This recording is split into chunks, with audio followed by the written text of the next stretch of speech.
So Isaac, you were saying about inefficiency in the industry. I mean, where do you see that at? I think the number one inefficiency in the industry is employees not knowing what to do, not being clear on what they're supposed to do. And so the more you line things out for them, and we talked about measuring and managing, the more you line things out, make things clear, the more they understand how to be focused on revenue producing activities.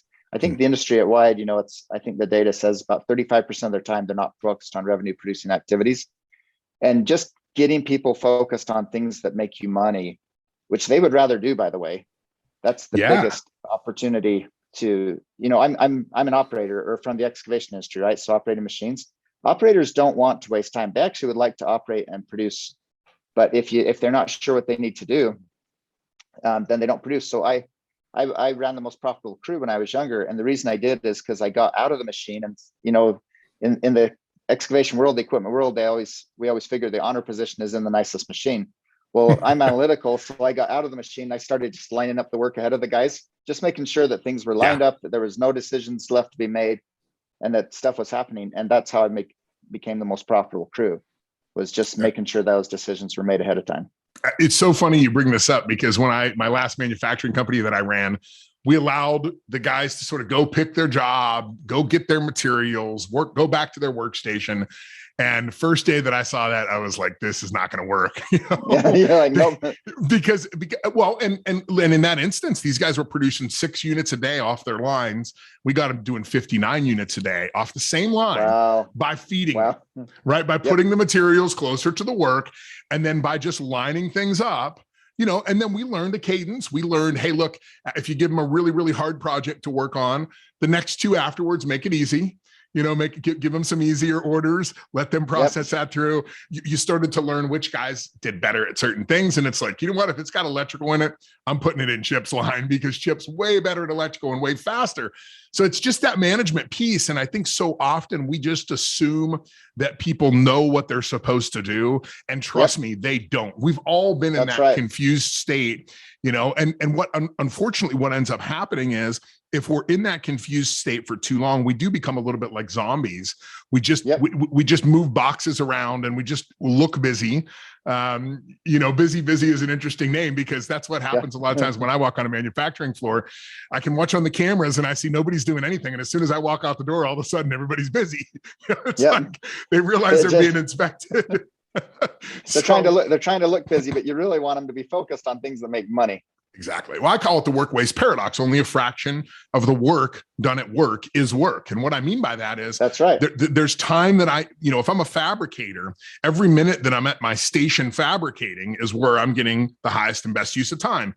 If I have to go get a material, well, yeah, it might only be 40 feet away, but I'm going to stop at the water cooler. I'm going to fill up my coffee. I'm going to hit the restroom. I'm going to go have a cigarette. I'm going to say hi to the guys about the weekend. I'm going to see how I did in the football pool. And the next thing you know, it's been 3 hours and all I've produced is one job. But feeding people into that, and people love that. They love that. I love visual management. I'm a really big fan of scoreboards, and people will tell you, any company I work with, the first thing we do is we put a scoreboard up, and it's like, what's the record? How much time is left? All these kind of things, because people love that. We talk about sports all the time because we love that level of measurement, but we feel like at work, we don't, as leaders, we don't want to do that. And it's like, come on, people love that. People love, especially in this industry, people love being able to, feel like they're participating, but they also want to leave at the end of the day and feel like they won. And if we don't give them the opportunity to feel like they won, they're going to end up going someplace else. That's right. And winners want to be part of a winning team. Absolutely, they do. And if they can't be part of that, they'll just go someplace else. I mean, we see this in professional sports all the time.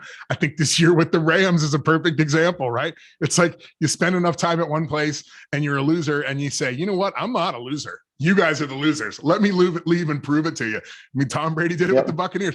It happens all the time. And we just have to understand that it is a psychological game in some senses, what we're playing as leaders. And we have to play upon that. We have to give people the ability to be measured, and for them to understand that measurement and to know how to improve it, because when given the opportunity, they usually do.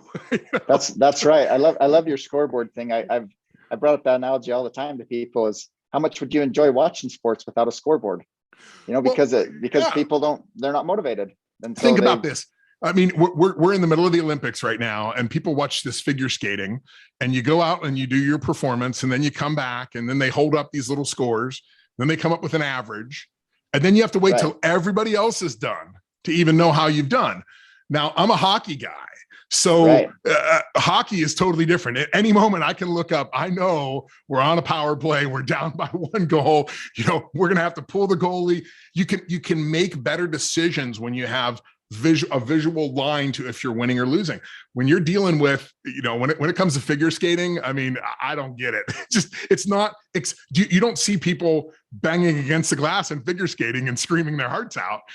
Yeah. Because you can't get excited about it, you know, but go to a hockey game and, oh man, I mean, they'll you know, I mean, I grew up in a little town in Pennsylvania where hockey was, you know, the movie Slapshot was produced there.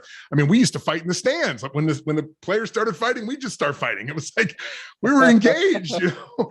You don't do that at figure skating very often. So, well, very good. I love it. That's awesome. Well, thank you so much for your time. This was really excellent.